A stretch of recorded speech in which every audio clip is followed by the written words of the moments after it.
잠언서의 말씀을 우리가 살펴보는 가운데 오늘은 11장 3절 한 절을 살펴보게 됐습니다. 정직한 자의 성실은 자기를 인도하겠지만 사악한 자의 패역은 자기를 망하게 한다고 하는 말씀입니다. 성실한 사람이 어떻게 된다고요? 성실한 사람은 어떤 결과가 나타난다고요? 자기를 인도한다라고 표현하고 있습니다. 도대체 자기를 인도한다는 말이 무슨 말일까요? 자기를 인도하는 게 무슨 뜻일까요? 우리가 성경을 읽으면서도 그 성경의 의미가 무엇인지를 정확하게 이해하지 않은 채 그냥 흘러버리기가 쉬운데요. 자기를 인도한다? 도대체 자기를 인도한다고 하는 말의 뜻이 무엇일까 한번 생각해 보았으면 좋겠습니다. 자기를 인도하는 게 도대체 뭘까요? 이 말씀을 이해하기 위해서는 바로 그 다음 행에 나오는 말씀을 보시면 그 의미가 들어오게 됩니다. 바로 그 다음 행이 무슨 내용이냐면 사악한 자의 패역은 자기를 망하게 하느니라 라고 기록하고 있습니다. 그러니까 자기를 인도한다고 하는 말은 무슨 말의 반대말인가요? 자기를 망하게 하는 것의 반대말로 자기를 인도한다고 하는 표현을 사용하고 있는 겁니다. 그러니까 이 표현 성실을 가지고 있는 사람은 자기를 인도한다고 하는 그 이야기는 어떤 뜻이냐면 망하지 않게 된다. 성실하게 살아가는 사람은 망할 리가 없다라고 하는 이야기고, 망하지 않는다고 하는 얘기는 무슨 얘기입니까? 좀 더 적극적으로 이야기하면 성공한다는 얘기겠죠.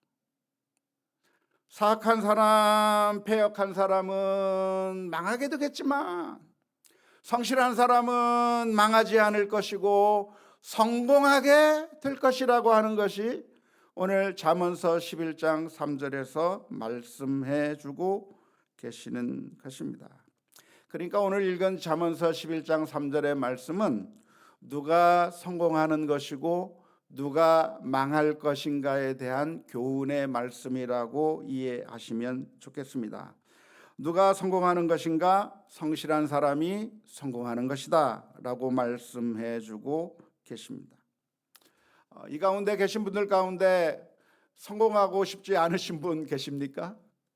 여기에 계신 분들 가운데 망하고 싶은 분 계십니까? 아닐 거예요. 모두가 다 망하고 싶지 않고 모두가 다 성공하고 싶은 마음이 우리들의 마음 가운데 있는데요. 우리가 성공한 인생을 살고 싶은데, 그런데 이 성경에서 가르쳐 주시는 그 성공의 비결이 무엇인가? 누가 성공할 수 있는 것인가를 오늘 본문에서 말씀해 주고 있는데, 그건 바로 성실한 사람이 성공한다는 얘기입니다. 성실하지 않고 편법을 쓰고 여러 가지 잘못된 방법을 쓰고 여러 가지 잘못된 이런 잘못된 일들을 통해서 뭔가를 하려고 하는 사람은 결국은 망하게 되겠지만, 그러나 성실한 사람은 성공하게 될 거라고 하는 것이 오늘 잠언서 11장 3절에서 들려주시는 하나님의 말씀입니다. 누구나 다 알 수 있는 내용이죠. 그런데 이 말씀을 우리가 좀 더 깊이 생각해 보기 위해서 몇 가지 질문을 던져볼 필요가 있는데요. 첫 번째 던지고 싶은 질문이 무엇이냐면, 그렇다면 과연 성공이 무엇인가 라고 하는 질문입니다. 패역한 사람은 망하게 되고 성실한 사람은 망하지 않고 자기의 길을 인도하게 될 것이고 성공할 것이라고 가르쳐주고 있는데, 도대체 성공이라고 하는 것이 무엇인가 라고 하는 것이죠. 성공이 무엇입니까? 성공이 무엇인가요? 우리는 흔히 생각하기에 성공이라고 하는 것은 다른 사람들이 부러워할 만한 높은 지위에 올라가거나 아니면 다른 사람들이 부러워할 만한 엄청난 부를 이루거나 아니면 어느 분야에서 뛰어난 업적을 이룬 그런 사람들이야말로 성공한 사람들이라고 생각하는 경향이 있습니다. 대체로 맞는 이야기이죠. 성공한 사람이라고 하는 것은 그 분야에서 탁월한 모습을 드러낸 사람들, 탁월한 성과를 드러낸 사람들, 탁월한 업적을 이룬 사람들을 가리켜서 성공한 사람이라고 말할 수 있을 겁니다. 하지만 성경적인 관점에서 성공을 정의한다고 하면 조금 다릅니다. 성경에서 말하고 있는 성공은 무엇인가? 성경에서는 어떤 관점으로 우리의 성공을 바라보고 있는가?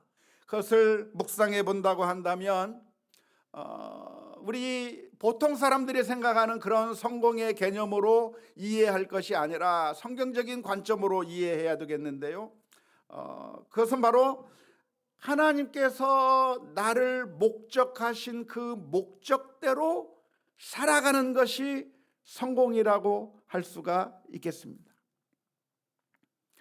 성공이 무엇이냐? 다른 사람들이 부러워할 만한 높은 지위에 올라가거나 돈을 많이 벌거나 어떤 뛰어난 업적을 이루는 그런 것들이 성공이 아니라, 만일 그렇다고 한다면 성공한 사람은 불과 몇 명에 불과할 수밖에 없는 거죠.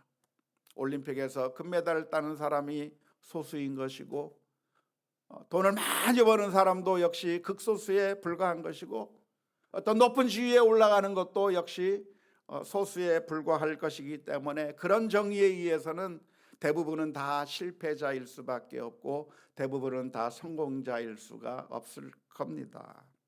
하지만 성경적인 관점에서의 성공은 무엇이냐면 하나님께서 나를 지으시고 나를 만드시고 그래서 나로 하여금 살게 만드신 그 목적이 있는데, 하나님께서 내게 주신 그 사명이 있는데 그 사명과 목적대로 따라 살아가는 삶, 그 삶이 성공의 삶이라고 하는 것을 기억할 수 있기를 주님의 이름으로 축원합니다. 사람들마다 주어진 사명 그리고 사람들마다 주어진 목적은 다 다릅니다. 하나님께서는 사람들을 만드실 때 똑같이 찍어내신 것이 아니라 마치 비누 공장에서 비누를 찍어내듯이 하나님께서 사람들을 천편일률적으로 똑같이 찍어낸 것이 아니라 모든 사람들을 각각 다르게 아주 독특하게 창조하셨어요. 우리 옆에 사람 한번 쳐다볼까요? 한번 쳐다보세요. 독특해요? 독특하지 않아요? 정말 독특하게 하나님께서 만들어 놓으시죠. 따라서 성공의 기준이라고 하는 것은 사람들마다 다 다른 겁니다. 사람마다 다 성공의 기준이 다 달라요. 그래서 이걸 어디에 비유할 수 있느냐면 오케스트라에 비유해 보고 싶습니다. 하나의 오케스트라가 있다고 한다면 그 안에는 여러 악기를 담당하는 사람들이 있습니다. 바이올린이 있고 비올라가 있고 첼로가 있고 트럼펫이 있고, 트럼펫이 있나요? 아무튼 클라리넷이 있고 오보에도 있고 그리고 퍼쿠션 심벌도 있고 여러 가지 악기들이 있는데요, 그 악기들이 성공한다고 하면 어떤 게 성공입니까? 바이올린은 어떤 소리를 내야 성공이에요? 바이올린의 소리를 내야 성공이에요. 첼로는 첼로의 소리를 내야 성공이에요. 심벌은 심벌의 소리를 내야 성공이에요. 그 악보에 맞추어서 지휘자가 요구하는 그 순간에 뻥뻥 절면서 그때 그 소리를 정확하게 내야 성공이 되는 것이죠.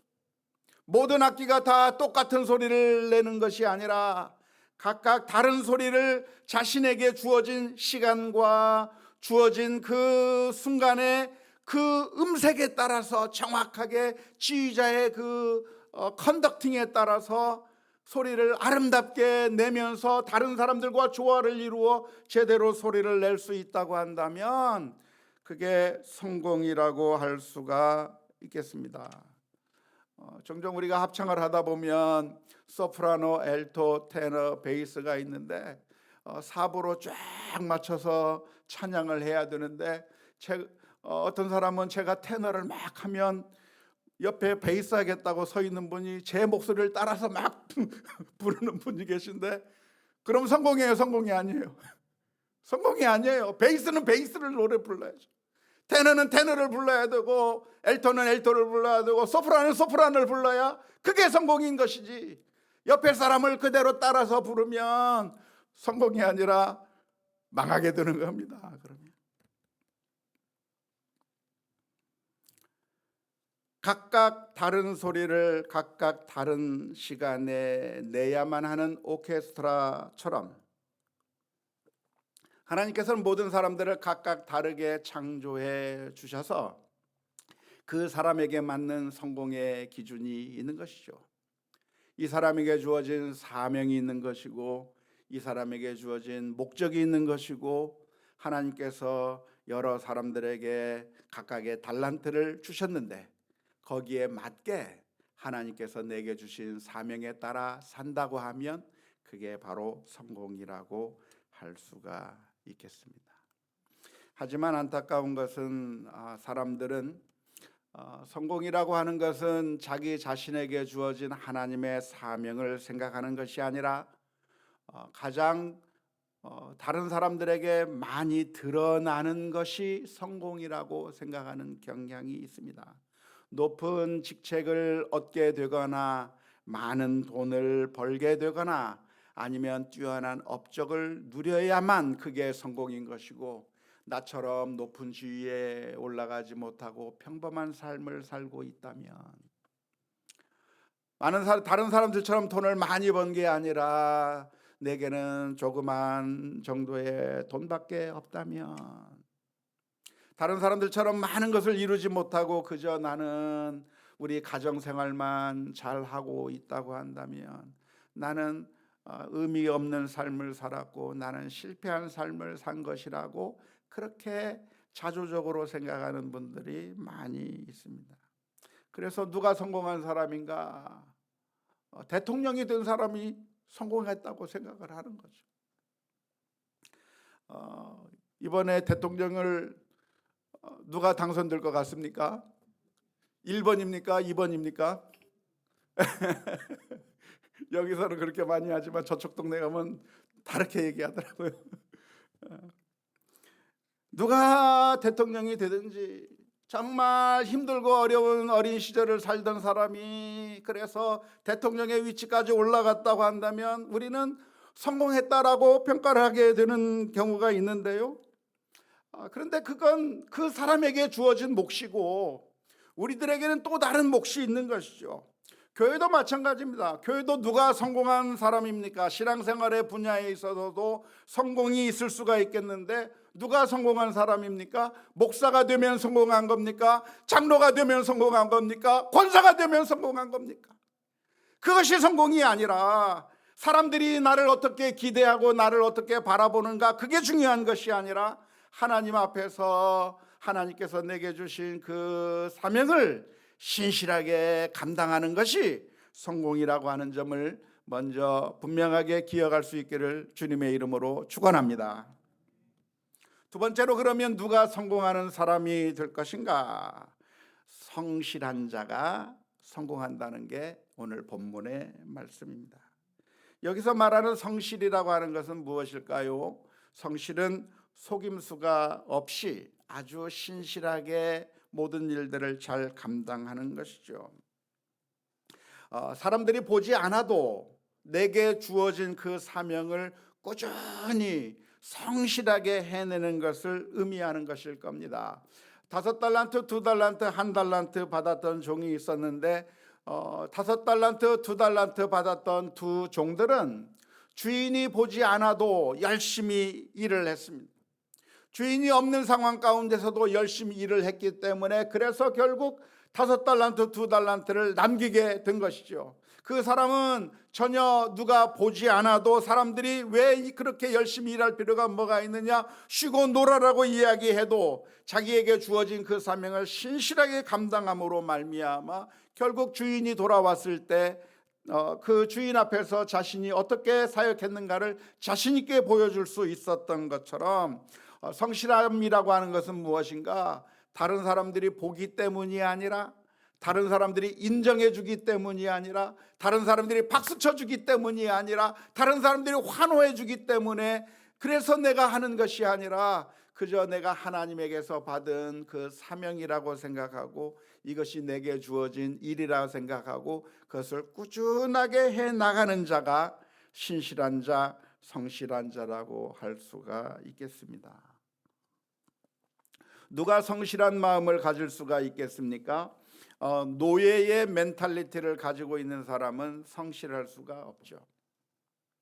일을 하는데 내 마음의 자세가 노예와 같은 마음을 가지고 있다고 한다면 성실할 수가 없는 겁니다. 왜냐하면 일하는 것 자체가 기쁨이 없어요. 노예들은 기쁨이 없는 겁니다. 그냥 쉬고 싶고 마지못해 일하고 자기를 억압하기 때문에, 자기가 일하지 아니하면 혼나기 때문에, 맞기 때문에, 혹은 여러 가지 불이익을 당하기 때문에 마지못해서 일을 하는 사람들은 노예의 멘탈리티를 가진 사람이라고 할 수 있을 겁니다. 하지만 그런 노예의 멘탈리티를 가지고 있는 사람은 성실할 수가 없는 거예요. 사람들이 보면, 주인이 보면 일을 하지만 보지 않으면 쉬게 되는 거죠.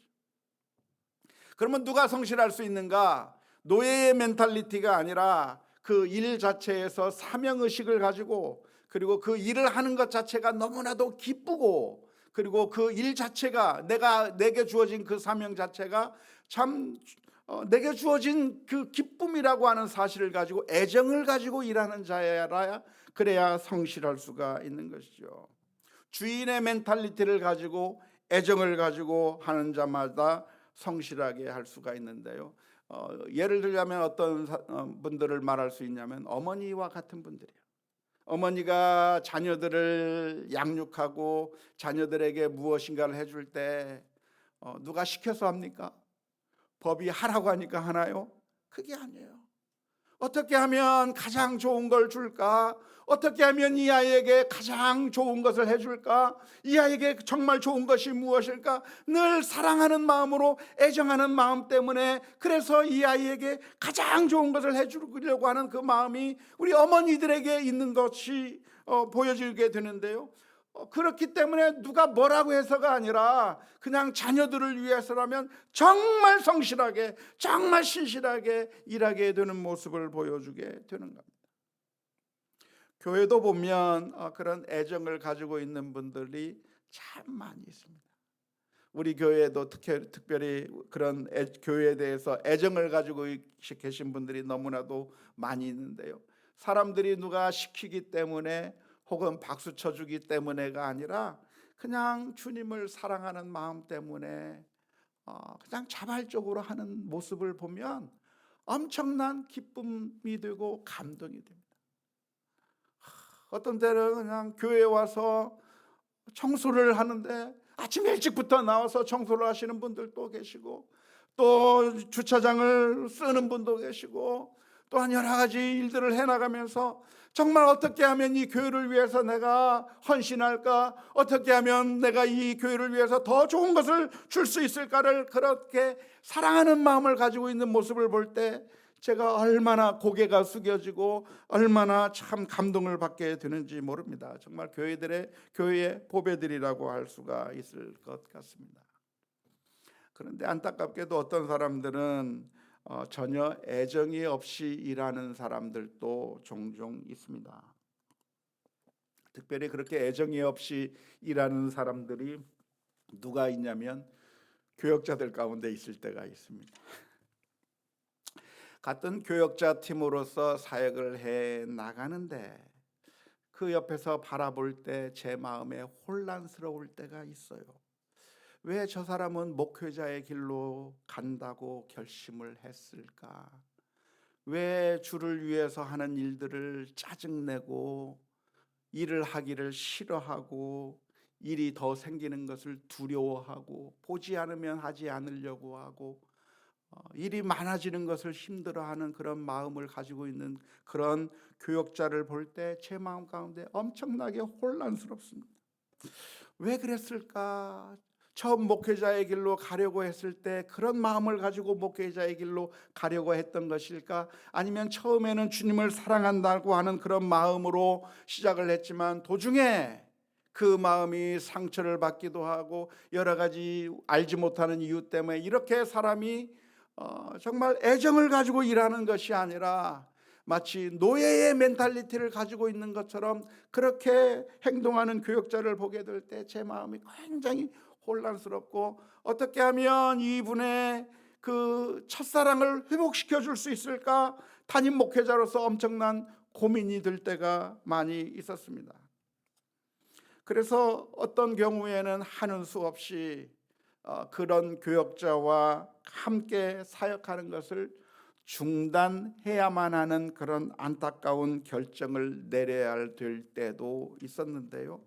그런 일이 있다 보면 성도님들이 의아하게 생각하는 것이죠. 목사님, 왜 그분 그만뒀습니까? 그분 괜찮은 분 같았었는데요. 그분 설교를 꽤 잘하시는 것 같았는데요. 내가 은혜 많이 받았는데요.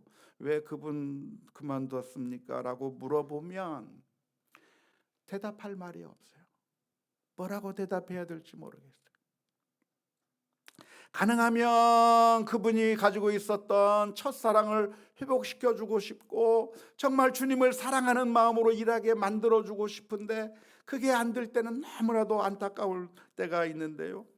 오늘 잠언서의 말씀이 어떤 말씀이냐면 성실한 자가 성공할 수 있다, 성실한 자가 망하지 않는다라고 하는 그 말씀을 우리가 기억하면서 우리가 그 어떤 사역이든지 내게 주어진 그 사명이라고 한다면 그것이 어떤 사역이든지 가정에서 남편으로서의 사명이든지 아내로서의 사명이든지 아니면 회사의 직원으로서의 사명이든지 아니면 교회에서 여러 가지 직분을 가진 그 사명이든지 어떠한 것이 내게 주어져 있든지 간에 성실한 마음으로 사역할 수 있는 우리 모두가 다 될 수 있기를 주님의 이름으로 축원합니다.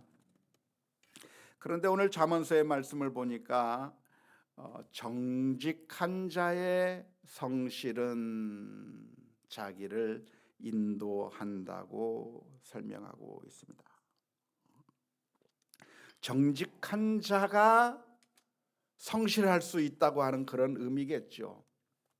그래서 제가 이 잠언서 11장 3절 말씀을 읽고 그래서 설교 제목을 정직이 인도하는 길은 안전합니다 라고 하는 제목을 잡았어요. 잡아놓고 오늘 잠언서 11장 3절을 연구를 설교 제목은 미리 잡아놓지 않습니까? 미리 잡아놓고 그리고 나서 이 잠언서 11장 3절을 연구를 하기 시작했는데 아이고 성경 말씀을 연구하다 보니까 번역이 좀 애매하게 돼 있습니다. 정직이라고 하는 말이 무슨 말인가요? 정직이라고 하는 것은 속이지 않고 솔직하게 말하고 행동하는 것이 정직이잖아요. 그게 우리가 생각하는 정직의 의미죠. 숨기지 않고 속이지 않고 잘못한 걸 잘못했다고 인정하고 하는 그걸 가리켜서 우리는 정직이라고 이해하고 있는데 그런데 제가 이 히브리어 원문을 살펴보니까 이 말은 정직이라고 번역하기보다는 올곧은 자라고 번역하는 것이 훨씬 더 나을 것 같아요. 히브리어로 보면 예샤림이라고 하는 표현입니다. 예샤림이라고 하는 것은 임 하는 것은 복수형인데요. 예샤림 하면 곧은, 바른, 그러니까 구부러지지 않은 똑바로 된 그런 사람을 가리켜서 예샤림, 그런 사람들을 가리켜서 예샤림이라고 말합니다. 그러니까 이 정직한 자의 성실은이라고 번역하는 것보다는 굳은 사람, 그 바른 사람, 굽어지지 않은 아주 그 올곧은 사람이 가지는 그 성실은 자기를 인도한다라고 번역하는 것이 훨씬 더 맞은 번역 같습니다. 영어 성경을 보니까 전부 다 upright라고 번역이 되어 있습니다. 그러니까 여기서 말하고 있는 것 내용은 무엇이냐면, 이게 솔직해야 된다, 그런 의미를 여기서 표현하는 게 아니고 아주 강직한 사람, 굳은 사람, 바른 사람, 구부러짐이 없는 사람, 그런 의미를 의미하는 건데요. 그러니까 성실과 어쩌면 같은 의미라고 할 수가 있겠습니다. 의로운 자, 성실한 자는 성공을 하게 되는 것이고, 사악한 자, 구부러진 자, 제대로 성실하게 일하지 않고 술수를 쓰고 제대로 하지 않고 뭔가 편법을 쓰고 하는 그런 자들은 결국 망하게 될 거라고 하는 것이 잠언서 11장 3절 말씀입니다. 그러니까 솔직한 것, 아네스트라하고는 좀 다른 본문이라고 말할 수 있을 것 같아요. 물론 성실에는 솔직함도 포함되는 내용이기는 하겠지만, 정직의 문제는 나중에 그 정직의 문제가 나올 때 따로 다루도록 하고, 오늘 본문의 말씀은 그냥 강직하고 구부러지지 않고 그래서 아주 성실하게 일하는 사람이야말로 성공한다고 하는 그런 의미로 이해하시면 되겠습니다.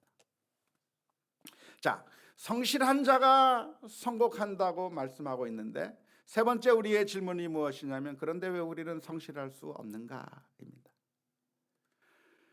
성실하는 자가 성공하는 것이고, 그리고 우리 모두는 다 성공하고 싶은데, 그런데 왜 우리는 성실하지 못할까? 왜 그럴까요? 그것은 성실하는 것 자체가 쉽지 않기 때문에 그렇습니다. 성실한 것 자체의 기쁨을 발견하기가 어렵기 때문에 그렇습니다.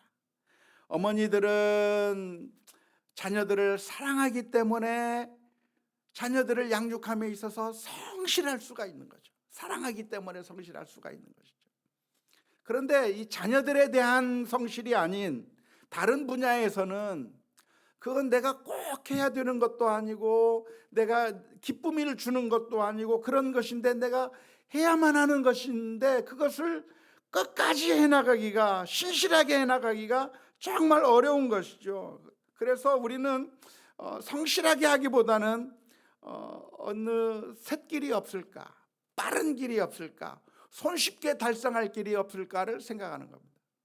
예를 들어서 학생이라고 한다면, 학생이 좋은 점수를 얻기 위해서 무슨 방법을 써야 합니까? 학생이 공부를 잘하는 방법이 무엇이 있나요?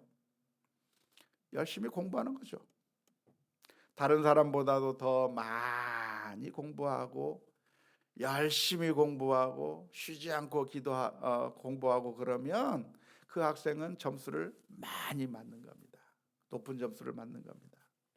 그런데 공부하는 것이 재밌나요? 재미가 없단 말이에요.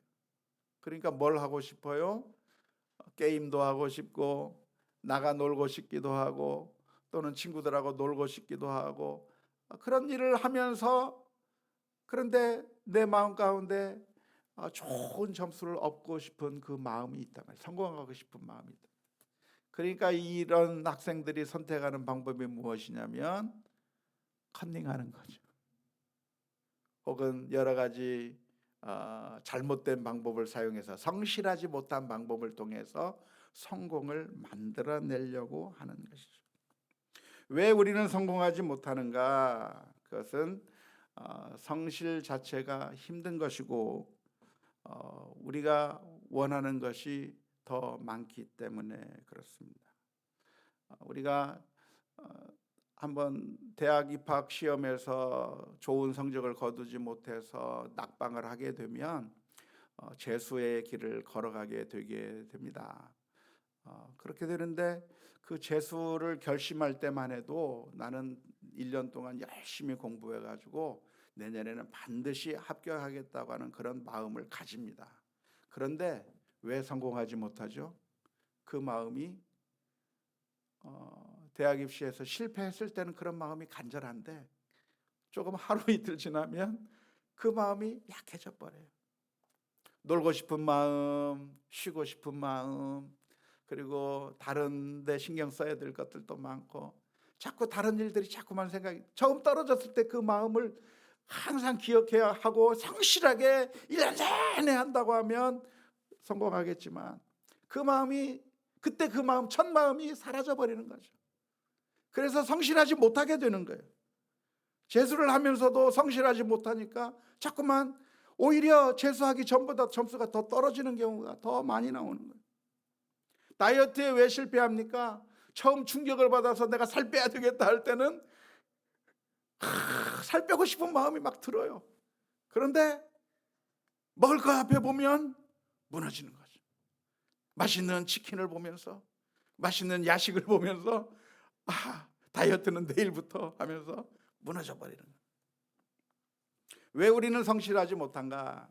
성실하지 못하는 것은 성실 자체가 별로 재미가 없기 때문이죠. 애정을 가지고 있는 것이 아니라고 하면 별로 재미가 없는 것이고, 그리고 이기적이고 탐욕적인 쾌락을 추구하다 보면 결국 우리는 성실하지 못하게 되고, 그래서 손쉬운 성공을 갈망하기 때문에 결국 우리는 잘못된 길로 가게 되는 것이고, 잘못된 길로 가게 되면 잠시 잠깐은 성공하는 것 같고 다른 사람들을 잘 속여서 그래서 내가 승리하는 것 같고 다른 사람들보다 더 많은 결과를 얻어내는 것 같지만 성경은 분명하게 말씀하고 있는 겁니다.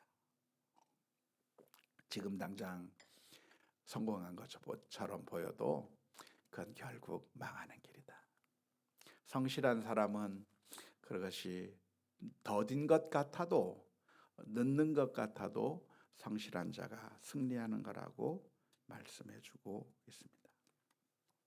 따라서 오늘 우리가 기억해야 될 말씀이 있다고 한다면 성실하지 못한 채 쉬운 성공을 추구하는 것은 패망의 길이라고 하는 사실을 분명하게 기억할 수 있기를 주님의 이름으로 축원합니다. 한번 따라서 해볼까요? 쉽게 성공을 추구하는 것은 패망의 길이다. 성실하게 인내하며 노력하는 것은 성공의 길이다. 이러한 잠언서의 교훈을 우리 모두가 다 기억해야 될 줄로 믿습니다. 그런데 늘 우리들에게 유혹이 있어요. 그 유혹이 어떤 유혹이죠?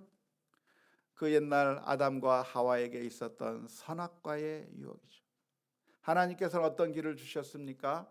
하나님의 말씀대로 신실하게 순종하며 살아가면 하나님의 자녀로서 살아갈 것을 요구하고 계셨는데, 그런데 하와에게 나타난 그 유혹이 무엇이냐면 하나님이 주신 그 방법이 아닌 선악과를 먹어버리고 단순히 아주 짧은 순간에 하나님처럼 되는 그 길을 지름길이 있다는 거예요. 그 길로 가라는 거예요. 하나님이 승인하지 않은 그 길로 가서 성공할 것을 유혹하는 길이 있는 겁니다.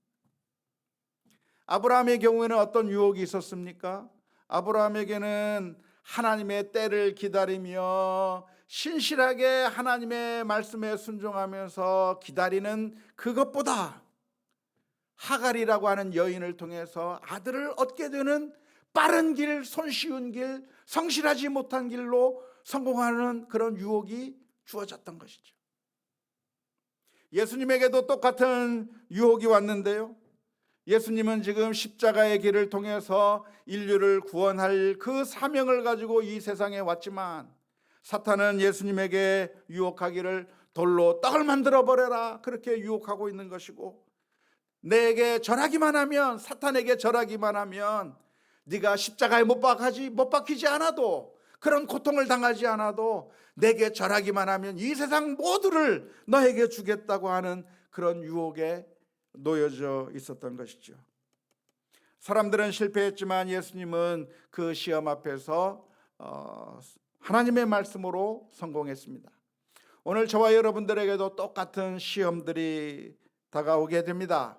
성실하게 살면서, 그래서 하나님께서 주시는 바른 성공을 추구하기보다는 성실하지 못한 방법, 패역한 방법, 구부러진 방법, 잘못된 방법을 사용해서라도 표절을 하거나 컨닝을 하거나 도둑질을 하거나 사기를 치거나 여러 가지 잘못된 방법을 통해서 일확천금을 꿈꾸고 갑작스러운 성공을 꿈꾸고 무엇인가를 확 획득하려고 하는 그런 잘못된 그런 유혹들이 우리들에게 있을 텐데요. 그런 유혹이 있을 때마다 하나님의 말씀을 기억해야 될 줄로 믿습니다. 정직한 자의 성실은 자기를 인도하거니와 사악한 자의 패역은 자기를 망하게 하느니라. 이 말씀을 항상 마음속에 기억해야 될 줄로 믿습니다. 뿐만 아니라 우리가 살아가다가 사탄의 유혹에 넘어져서 성실한 길보다는 성실하지 못한 길을 선택하게 되었다고 한다면 그 순간에 다시 회개하고 예수 그리스도의 십자가 앞에 나가야 될 줄로 믿습니다. 우리가 완벽할 수만 있었다고 한다면 예수님께서 이 세상에 오실 이유가 없었을 겁니다. 하지만 우리는 다 연약해서 저를 포함해서 모두가 다 또 넘어지고 또 넘어지고 바른 길이 아닌 잘못된 길로 또 가고 또 갈 수밖에 없는 그런 연약한 모습을 가진 것이 바로 우리들의 모습입니다. 그럴 때마다 다시 주님의 십자가 바라보고 주님의 은혜 앞에 나와 죄를 자복하고 회개하는 가운데 주께서 주시는 놀라운 은혜를 받아 누리시는 우리 모두가 다 될 수 있기를 주님의 이름으로 축원합니다.